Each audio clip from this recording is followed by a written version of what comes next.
आल्यानंतर जर आपण इमिडिएटली डिस्प्रिन नावाची टॅबलेट जर घेतली तर डेफिनेटली बऱ्याच प्रमाणात अटॅकची इनिशियल ट्रीटमेंट होऊ शकते.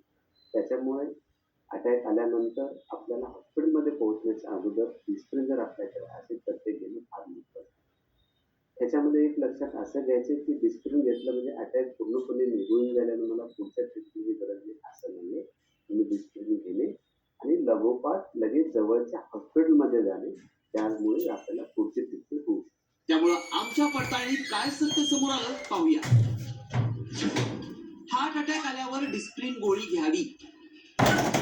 डिस्प्रिनमुळे अटॅकवर तात्पुरती ट्रीटमेंट होते.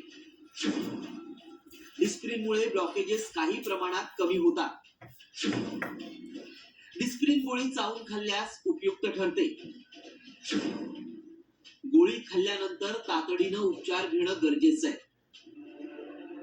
डिस्प्रिन टॅबलेट ही 300 मिलीग्रॅम घ्यावी आणि दातानं तोडून जिभेच्या खाली ठेवायची असं डॉक्टरांनी म्हटलंय. त्यामुळं आमच्या पडताळणीत हा दावा सत्य ठरलाय. तसं